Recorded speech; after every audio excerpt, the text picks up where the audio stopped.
আগে ফিঙ্গারিং করে অর্গাজম করিয়ে তারপর সে বীর্যপাত করত।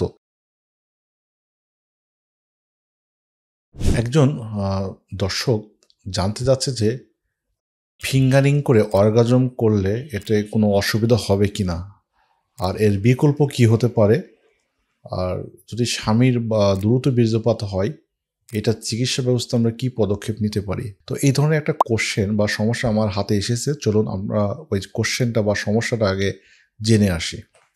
তো উনি বলছেন যে প্রথমেই আসসালামু আলাইকুম স্যার। জি, ওয়ালাইকুম আসসালাম রহমতুল্লাহ। কেমন আছেন? জি আলহামদুলিল্লাহ ভালো আছি। আশা করি দর্শক সবাই আপনারাও ভালো আছেন। স্যার, আমি আপনার পরামর্শ চাই। আমার বিয়ে হয়েছে সম্পর্কের মাধ্যমে গত মার্চ মাসের 28 তারিখ। আমি দাম্পত্য জীবনের বিব্রতকর পরিস্থিতিতেই আছি। প্রথম যখন আমার স্বামী সহবাস করতে চায় এবং আমাকে ফোরপ্লের মাধ্যমে উত্তেজিত করে, তখন পিচ্ছিল পদার্থ আসে আমার যৌনাঙ্গে, কিন্তু আমি ব্যথা পেতাম, প্রচণ্ড ব্যথা। আসলে নারীদের প্রথম যৌন মিলনে ব্যথা পাওয়াটা একেবারে স্বাভাবিক। অধিকাংশ নারী পেয়ে থাকে, যেটা ধীরে ধীরে বডির সাথে অ্যাডজাস্টেড হয়ে যায়। তবে কিছু নারী এই ব্যথার কারণে মিলন করতে চায় না বা পারে না, অনেকগুলো সমস্যা পরবর্তীতে তৈরি করে। তাহলে ব্যথা হওয়াটা কিন্তু একটা স্বাভাবিক। তাহলে দেখি পরবর্তীতে কি বলে। তো উনি আরও উল্লেখ করছে যে যোনিপথে যখন পিচ্ছিল পদার্থ আসে তারপরেও কিছুটা ব্যথা অনুভূত হতো।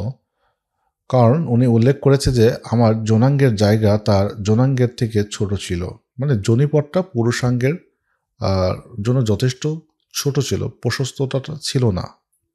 আর এটাই তো স্বাভাবিক। আস্তে আস্তে মিলন করতে করতে এটা প্রশস্ততাটা ঠিক হয়ে যাবে।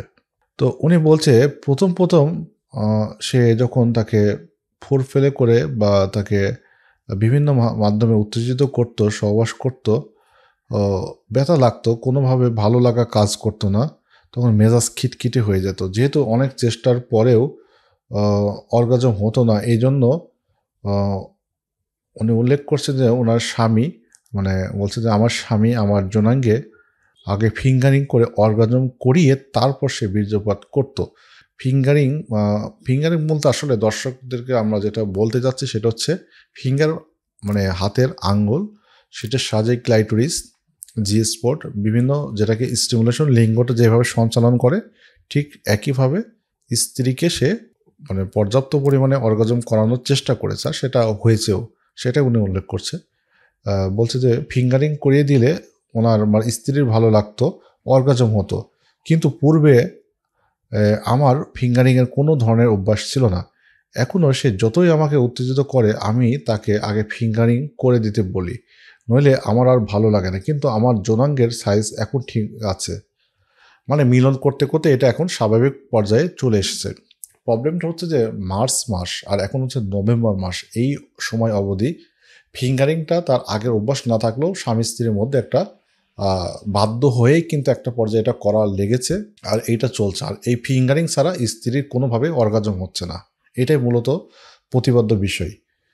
তো এখন উনি বলছেন যে অর্গাজম হয় না, এবং অর্গাজম না হলে অসহ্য লাগে, যেটা একটা নারীর যদি ক্লাইটোরিস, জি স্পট বা আদার্স বডিতে যদি তার যোনিপথের সংকোচন প্রসারণটা না হয়, যেমন পুরুষের বীর্যপাত হলে যে একটা ভালো লাগা কাজ করে, নারীদেরও এর থেকে অনেক বেশি ভালো লাগা কাজ করে, সেটা যদি না হয় তখন মিলনটা আসলে একটা বিরক্তিকর একটা বস্তুতে পরিণত হয়। এটাই একটা সিনারিও, একটা বাস্তব প্রশ্নের মাধ্যমে আমরা দেখতে পাচ্ছি। কিন্তু এভাবে আর কতদিন চলা যায়? আমার স্বামীও খুব টেনশনে আছে, আমিও মানসিকভাবে ভেঙে যাচ্ছি আস্তে আস্তে। দয়া করে সমাধানমূলক পরামর্শ দিবেন।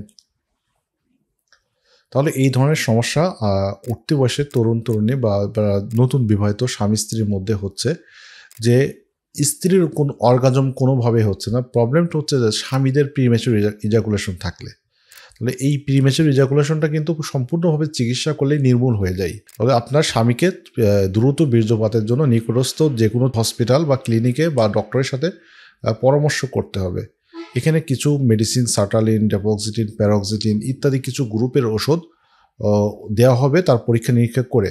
তাহলে ইনশাল্লাহ এটা ধীরে ধীরে তার দ্রুত বীর্যপাতটা যখন ঠিক হয়ে যাবে, আপনার ক্লাইটোরিসে সে বা জি স্পটে লিঙ্গের মাধ্যমে যখন সঞ্চালন করতে পারবে দীর্ঘ সময় মিলন করলে, এর থেকেও ফিঙ্গারিংয়ের থেকেও আপনার অর্গাজমটা সহজলভ্য হবে, যাতে আপনার কষ্টটা হবে না, বরঞ্চ আরও ভালো হবে, আপনার অসহ্য লাগবে না। আপনার যেই ফিমেল ইজাকুলেশন বীর্যপাত হলে যেটা ভালো লাগে, স্বামী স্ত্রীর মধ্যে বন্ডিংটা তৈরি হবে। তার মানে আগে পূর্ব শর্ত হচ্ছে এখান থেকে দ্রুত বীর্যপাতটা দূর করতে হবে। আর যতক্ষণ না আপনারা চিকিৎসা নিচ্ছেন, অর্গাজমটা যদি আপনার না হলে কষ্ট হয় মানসিক এবং শারীরিক, তাহলে সেই ক্ষেত্রে ফিঙ্গারিং করতে হবে। তবে এখানে কতগুলো সতর্কতামূলক কিছু পদ্ধতি আছে।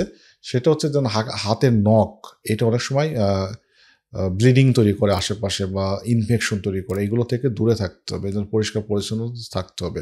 ক্লাইটোরিসের মেসেজটাও খুব অতিরিক্ত করা যাবে না, করলে অনেক সময় এটা একঘেয়েমি লেগে যায়, পরবর্তীতে এটা আর কাজ করতে চায় না। তাহলে এই জিনিসটা একটু মানে ধীরে সুস্থে করতে হবে। আর যতক্ষণ আপনারা চিকিৎসা নিতে না পারছেন, চিকিৎসা নিলে এটা প্রয়োজন হয়তো থাকবে না। তবে আপনার অর্গাজম, নারী পুরুষের বা স্বামী স্ত্রীর মধ্যে দুইজনেরই কিন্তু অর্গাজমটা খুবই জরুরি। অর্গাজম ছাড়া মিলনে নেগেটিভ ইফেক্ট পড়তে থাকে। আর এই মুহূর্তে করণীয়টা হচ্ছে যে সহবাসের আসনের ভ্যারিয়েশন করা, কিছু পজিশনে মিলন করা, যেই পজিশনে মিলন করলে অল্প সময়ের মধ্যেই দ্রুত আপনার অর্গাজম হয়ে যাবে। এইটা স্বামী স্ত্রীদেরকেই ট্রাই করতে হবে। এক স্বামী স্ত্রীর অর্গাজম বা সহবাসের আসনটা ভিন্ন ভিন্ন হয়ে থাকে। আর সহবাস করার ক্ষেত্রে কিছু দিক নির্দেশনা আছে, যেমন পুরুষের বীর্যপাতটা হতে যাচ্ছে বা হয়ে যাবে, এই ক্ষেত্রে এটাকে দূর করার জন্য পিকিং মেথড আমাদের টাইমলাইনে আপনি সার্চ করলেই লিখিত আকারে পোস্ট পাবেন, এবং ইউটিউব চ্যানেলে এটার ভিডিও দেওয়া আছে। পিকিং মেথডটা সংক্ষিপ্ত করে বলছি, যখনই পুরুষের বীর্যপাতের একটা রিফ্লেক্স বা অনুভূতি মস্তিষ্কে আসে, সে পুরোপুরিভাবে থেমে যাবে, সে বিরতি নেবে এবং সহবাসের আসন পরিবর্তন করবে। এই চক্র আকারে এই জিনিসটা 8-10 বার, আমি আবারও উল্লেখ করছি সংখ্যাটা হচ্ছে 8 থেকে 10 বার যদি কেউ রিপিটেড করতে থাকে বা পারে, তাহলে এই দ্রুত বীর্যপাতটা আশা করা যায় 80 বা 90% ক্ষেত্রে এটা ভালো হয়ে যায়। কেগেল এক্সারসাইজ করার জন্য উৎসাহিত করবেন, এবং ইরা পিঙ্গলা নারী ব্যায়াম, শ্বাস নিয়ে পায়খানা রাস্তার মলদ্বারটাকে চেপে ধরে রাখবে, তাহলে সে ওই সময়টা বীর্যপাতটাকে নিয়ন্ত্রণে রাখতে পারবে, চাইলে দীর্ঘ সময় পর্যন্ত সহবাস কন্টিনিউ করতে পারবে। তাকে খাদ্য দেওয়ার জন্য মিলনের আগে পরে হাঁসের ডিম, গরুর দুধ দিতে পারেন, খেজুর, কিশমিশ, বাদাম দিলে বীর্যের ঘনত্বটা বৃদ্ধি পাবে। এছাড়াও রাতে তাল মাখানা কাতিলা গাম পানিতে ভিজিয়ে মিশ্রির সাথে, ডায়াবেটিক না থাকলে খেতে দিলে এটা উপকারে আসে। আর ভিটামিন হিসাবে ক্যাপ, জিঙ্ক ট্যাবলেট খেতে দিলে ইনশাল্লাহ এটা ধীরে ধীরে তার দ্রুত বীর্যপাতটা দূর হয়ে যাবে। আপনাদের মধ্যে দাম্পত্য জীবনে ইনশাল্লাহ আল্লাহ চাইতো বরকত এবং শান্তি সুখ চলে আসবে। আজকের ভিডিওটা এখানে শেষ করে বিদায় নিচ্ছি। আল্লাহ হাফেজ।